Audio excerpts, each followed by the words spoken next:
Hello, I am the Greek Geek because I'm 50% Greek and 100% a geek. Now, Detective Pikachu. Has it finally happened? Do we actually have an honest-to-God good video game adaptation movie? Yes, I think we actually do. I've lived long enough to see a good adaptation of a video game.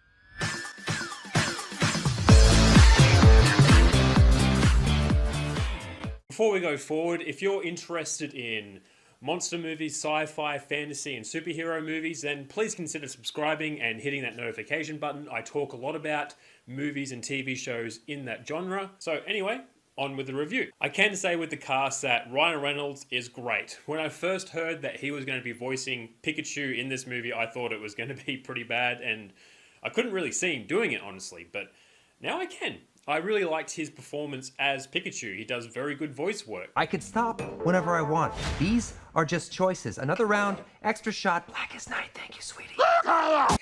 But in saying that, kind of outshines everyone else in this movie. I'm not saying that everyone else in this movie is bad, it's just that they're not that memorable and don't stand out that much compared to Ryan Reynolds' performance. I honestly thought that Justice Smith would suck in this movie because the only movie that I've seen him in other than this one is Jurassic World, and he was not that great in that. But he wasn't terrible, so good job, Justice Smith. Stop talking! You're hallucinating! The story does take some predictable turns that any smart adult would see coming, but this is a kid's movie, so I'm guessing it's written for children. To me, it was very obvious who the real villain was, and they tried to play it up as someone else, but I saw it coming. But then again, I did say it is meant for children, so a twist that would work for children in a children's movie. Maybe Harry got in too deep.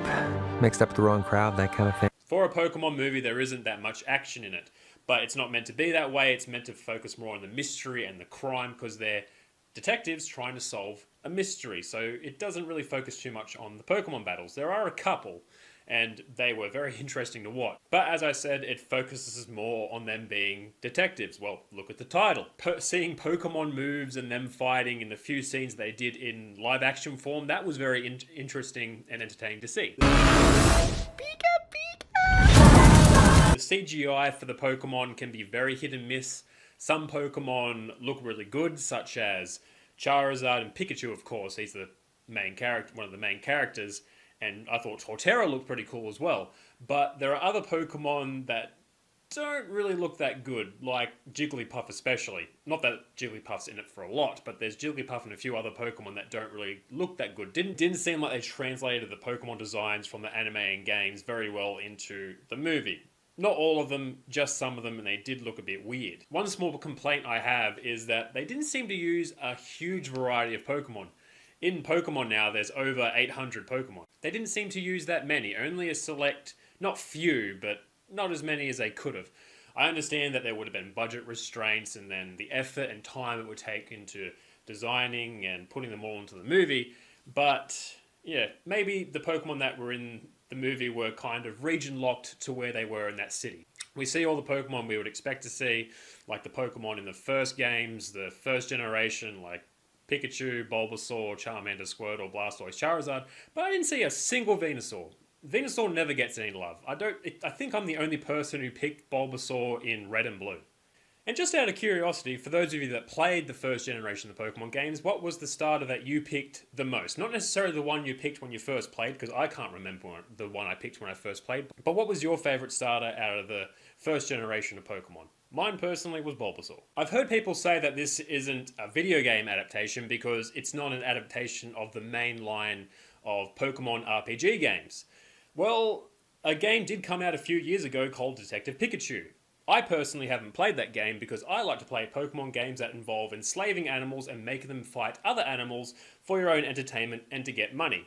That's how I like my Pokemon game. But from the little research that I did about the Detective Pikachu game, it seems to follow the story quite closely. Not perfectly, but quite closely. So it has the same story beats and the same kind of characters, as not same characters, but similar characters in it. So I guess it's a good adaptation? I don't know. That's my opinion, even though I haven't played the game. The things that I enjoyed in this movie is that we had great voice work from Ryan Reynolds. Not saying that everyone else was terrible, but he is a standout. The It does look very, very good. I did enjoy most of the CGI and how the world looked and everything in the movie. And it's actually a good video game adaptation. Who would have thought? The things I didn't really enjoy about this movie was like the predictable story and the predictable plot twist.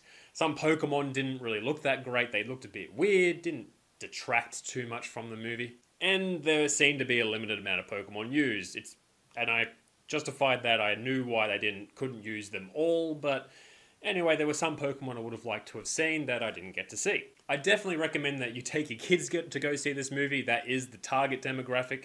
It is a children's movie, and if you are a lifelong Pokemon fan like me, who grew up with Pokemon and has loved it all your life, then you will find some enjoyment in this movie as well. Alrighty guys and girls, thank you for sitting down and watching me ramble on about a movie for a few minutes. I really do appreciate it. Thank you again, and I'll catch you next time.